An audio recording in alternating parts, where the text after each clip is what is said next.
अस्सलाम वालेकुम ख्वातीन और हज़रात, पेश खिदमत है आज का हस्बे हाल। मैं हूं आपका मेज़बान जुनैद सलीम और मेरे साथ हैं नाजिया और आपको बहुत अजीज, बहुत प्यारे अजीजी। आज के शो में शामिल है लम्हा फिक्रिया, बद तहजीबियाँ, ख्वाहिशनामा और ख़बरों पर तबसरा। मगर सबसे पहले हम बात करेंगे सिक्योरिटी काउंसिल में हिंदुस्तान की मुस्तकिल रुकनीत के मसले पर। हाँ यार पाजनैद, ये क्या हुआ है? ये मई हेलरी ने ऐलान कर दिया कि हम सोच रहे हैं सलामती काउंसिल की रुकनीत देने के बारे में इंडिया को। हद हो गई है यार, इस वाली भी बड़ी फपे कुटन माई है। सारा हमारे साथ जोड़ा है और दिल इंडिया के साथ जोड़ रही है यार। दिल उनका शुरू से ही हिंदुस्तान के साथ जुड़ा हुआ था, तो हमारे साथ सर इसने जुए ट्रांसफर करने के लिए जोड़ा था। आपके साथ तो अमेरिका महज फ्लर्ट कर रहा है। अब आपको इस हकीकत को तस्लीम कर लेना चाहिए। यार मुझे तो ऐसे कह रहे हो मैं जैसे रोजाना ओबामा के साथ मुर्ग छोले खाने जाता हूँ। सर, अमेरिका तो हमारे कसीदे पढ़ा था, फिर एकदम चेंज कैसे आ गई?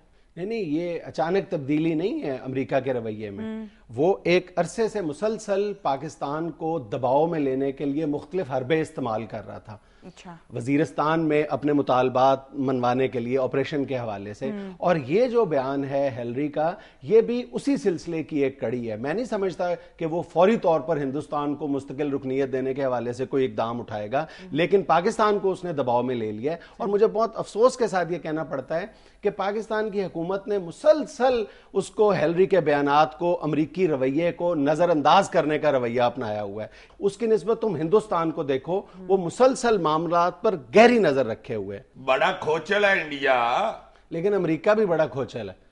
अमेरिका भी एक तीर से दो शिकार करना चाह रहा है। एक तरफ वो पाकिस्तान को दबाव में लेगा, दूसरी तरफ वो हिंदुस्तान को भी कई मामलात पर वो स्क्वीज करेगा। वो कैसे? माओ बागियों के खिलाफ हिंदुस्तान की फौज एक बड़ा ऑपरेशन करने वाली है ग्रीन हंट के नाम से, और अमेरिका इस मामले को दोनों मुल्कों के साथ लिवरेज के तौर पे इस्तेमाल करेगा। वरना तुम देखो कि हिंदुस्तान किसी तौर पर भी सलामती कौंसिल की मुस्तकिल रुकनीत के लिए जो एक बुनियादी क्राइटेरिया है उस पर पूरा ही नहीं उतरता। क्राइटेरिया क्या है जी? यार, क्राइटेरिया कोई वाज़े तौर पर बयान नहीं किया गया है रुकनीत के लिए, लेकिन बहरहाल उसके लिए यह जरूर देखा जाता है, उसकी बुनियादी शराइत में यह शामिल है कि जिस मुल्क को मुस्तकिल रुकनीत दी जा रही है उसका अपने इलाके में रवैया कैसा है, अपने हमसायों के साथ ताल्लुक कैसा है। और हिंदुस्तान के हवाले से तो तुम देख रहे हो कि छोटे छोटे मुल्क तमाम सार्क ममालिक के साथ उसकी किसी ना किसी अंदाज में कोई ना कोई मामला जरूर छिड़ा हुआ है। नहीं, उसके तो बॉर्डर के पास से बकरा गुजर रहा हो वो उससे आडा लगा लेता है।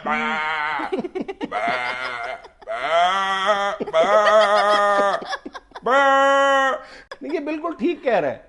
देखो, चीन उसके हमसाये में है, चीन के साथ उसके मामला की क्या नौयत है हर शख्स जानता है, और अमेरिका सबसे ज्यादा जानता है। इसलिए अमेरिका बहुत बारीकी के साथ हिंदुस्तान के इस रवैये पर नजर रखे हुए है कि हिंदुस्तान किस तरह चीन को चिप के तौर पर इस्तेमाल करता है अपने मफादात के हसूल के लिए।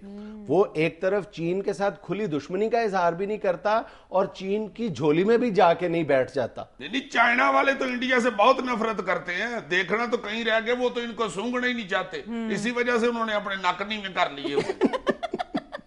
यार, चीनियों से बेहतर हिंदुस्तानियों की नफ्सियात को कोई नहीं जानता, और चीन किस तरह कंफर्टेबल फील करेगा अगर ये फैसला हो जाता है मुस्तकिल रुकनीत का, और पूरी बैनुल-अक़वामी बरादरी कैसे इस बात को हजम करेगी कि एक ऐसे मुल्क को मुस्तकिल रुकनीत दी जा रही है जिसने खुद को और अपनी पूरी कौम को न जाने कितने सालों से पाकिस्तान फोबिया में मुब्तला कर रखा है। यह भी कहा जाता है कि हिंदुस्तान ने जानबूझकर यह एक लिबादा उड़ा हुआ है पाकिस्तान के खौफ का। ऐसे ऐसे खौफनाक और मज़का खेज मामलात सामने आए हैं पिछले कुछ दिनों के दौरान। तुमने वो कबूतर वाली बात नहीं सुनी?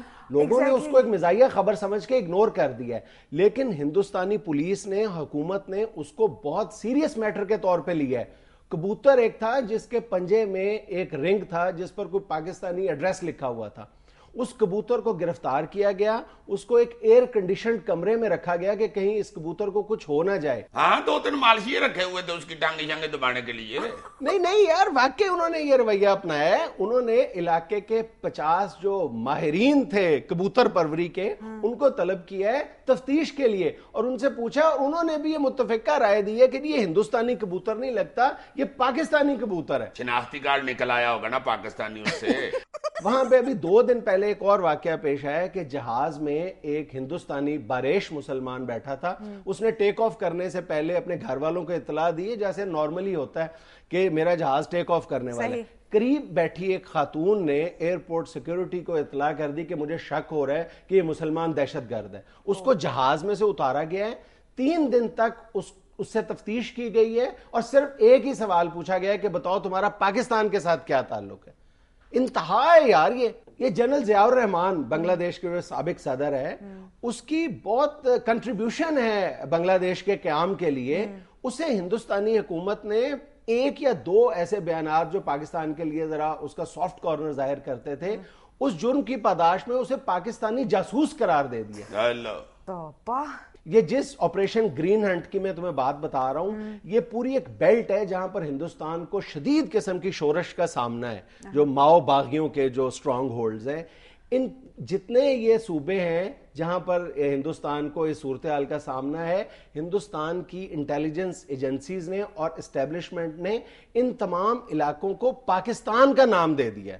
What? जी, अब हेलरी को यह बात समझ नहीं आ रही कि वो किस मुल्क को मुस्तकिल रुकनियत देने की बात कर रही है, जिसके पाकिस्तान समेत किसी एक हमसाये के साथ भी खुशगवार ताल्लुकात नहीं है। यार पाजनैद, मुझे इस बात की समझ नहीं आती, कहां इंडिया कहां अफगानिस्तान। ये इंडिया वहां कहां टपोसियां मारता फिरता है। सिर्फ तुम्हें ही नहीं, किसी को भी ये बात समझ नहीं आती कि हिंदुस्तान की अफगानिस्तान के मसले में जो बिला जवाज मदाखलत है, वो सारे मसले की जड़ है। और अमेरिका बहादुर ये चाहता है कि किसी ना किसी तरह हिंदुस्तान को वहां पर फिजिकली एंगेज किया जाए, यानी किसी ना किसी तरह हिंदुस्तान की फौज की मौजूदगी को वहां पर यकीनी बनाया जाए। लेकिन हिंदुस्तान भी इतनी कच्ची गोलियां नहीं खेला हुआ, वो भी बहुत एहतियात के साथ अपने सारे कार्ड्स खेल रहा है। हिंदुस्तान की ख्वाहिश ये है कि वो वहां पर छेड़खानी तो करता रहे, उसकी मदाखलत वहां पर मौजूद रहे, लेकिन अपनी फौजों की मौजूदगी के हवाले से वो बहुत मोहतात है, बहुत रिलक्टेंट है। नहीं, इंडिया बड़ा चदम्बरम है। चदम्बरम क्या यार? चदम्बरम हिंदी में चलाक को कहते हैं। नहीं, वाकई बहुत चलाक है यार इंडिया। वो तो हमें रौला डालता रहता है, हर बंदे को हर जगह पे फंसाने की कोशिश कर रहा होता है। हिंदुस्तान के इस रवैये की नौबत तो यहां तक पहुंच चुकी है कि वहां की एक मुमताज जर्नलिस्ट है अरुंधति राय, उसने अपनी किताब अलजेब्रा ऑफ इनफिनिट जस्टिस में अभी लिखा है, और उसके बयान ने तो हिंदुस्तानी सेकुलरिज्म और नेशनलिज्म के परखच्चे उड़ा के रख दिए। कैसे? उसने लिखा है कि भारतीय कौम परस्ती अब हिंदू कौम परस्ती में बदल चुकी है। ऐसी कौम परस्ती जो अपने वकार को नहीं बल्कि दूसरों से नफरत को फरोग देती है। इन दूसरों में अब सिर्फ पाकिस्तान ही नहीं बल्कि तमाम मुसलमान भी शामिल हो चुके हैं। वाओ, ये खातून इंडियन है? और अरुंधति राय तुम्हें मुरीद के का नाम लगता है? उठा सवाल ही करना। अब ये कबूतर वाला मामला देखो ना, कैसे बेवकूफ लोग हैं, कहते हैं जी ये पाकिस्तानी जसूस है कबूतर। अल्लाह जानता, खबर पढ़ के मेरा दिमाग खौलने लग गया। मेरा दिल करे डंडा पकड़ के ना तो ये इंडिया के गुटको सजा दूं पकड़। गुटको ऊपर से ये देखो माई हेलरी की क्या मत मारी गई है क्लिंटन के साथ लड़ लड़ के। लड़ती उसके साथ है, गुस्सा हम पे निकालती है। बंदा पूछे जाओ उसके कन्नों पे डोइयां मार जाके। सलामती काउंसिल का मेंबर बना रहे हो यार इंडिया को, हद हो गई है तुम्हारे वाली। बैंक के आगे तुम सिक्योरिटी के लिए डकैत खड़ा कर रहे हो, उसने तो इधर उधर देख के खुद ही डाके मारने हैं। जो कंटोटेट है मास्टर होते हैं ना, वो अल्लाह जानता मॉनिटर इसलिए नहीं बनाते कि ये बहुत इंटेलिजेंट है, वो इसलिए मॉनिटर बनाते हैं कि यार ये बहुत नैश बच्चा है भाई, इसका मॉनिटर बनाओ। आज जिन्होंने कबूतर जसूस बना दिए, कल ये को कहां पकड़ लेंगे भाई, ये भी पाकिस्तान ने छोड़ा हुआ है। ये जो लम्हा कहां करते हैं ना, कहां ये इसका कोड नंबर है। बंदा पूछे कहां ने कहां ही करना है, और हाँ करना है यार। हर मुद्दा ही वो पाकिस्तान पे डाल देता है। महंगाई बहुत ही हो गई है, पाकिस्तान ने कराई। जंगल में हाथी पंचर हो गया, पाकिस्तान ने किया। उल्टबाजी लगाते बांदर का मथा पाड़ गया, पाकिस्तान ने पाड़ा। क्या बोंगियां मार रहे हो यार? तुम देखना आ गया कि उन्होंने इल्जाम कैसे कैसे लगाने हैं। हमारी हांडे थल्ले लग गई है, पाकिस्तान ने लगाई है। अजीज साहब, हांडी थल्ले लग जाए तो वो पाकिस्तान ने कैसे लगाई है? हम सानिया का रोना रो रहे थे, हमें चूल्हा बंद करना याद नहीं रहा। खरबूजा फिका निकला है, पाकिस्तान ने निकाला। दिल्ली में रिक्शा उल्ट गया, पाकिस्तान ने उल्टाया। और रिक्शा कैसे उल्टा दिया पाकिस्तान ने? चंगा पड़ा जा रहा था, उसकी पाकिस्तानी पे नजर पड़ी, डर गया, मैं मर गया, उल्ट गया। मलका शरावत को बुखार चढ़ गया, पाकिस्तान ने चढ़ाया। डॉक्टर ने बताया है, ये पाकिस्तानी इसके सीन रिवाइंड कर करके देखते हैं, बेचारी थक के बीमार हो गई। शाहिद कपूर की करीना से लड़ाई हुई है, पाकिस्तान ने कराई है। कैसे? मनमोहन सिंह को पेट निकल आई है, पाकिस्तान ने निकाली है। ये कैसे हो सकता है? ये तुम्हारे मुर्शिद पाक ने अंब भेजे थे, वो खा के पेट निकल आई है। बंदा पूछे, अंब तो मुर्शिद पाक ने भेज दिए थे, अब कच्ची लस्सी तो पल्ले से पी लेते। नाज़रीन, यहाँ में लेनी है छोटी सी ब्रेक, हमारे साथ रहिएगा। कच्ची लस्सी यार होती है कि कच्ची लस्सी होती है कि सादी लस्सी होती है, जैसे कि पक्का सिगरेट होता है कि सादा सिगरेट होता है।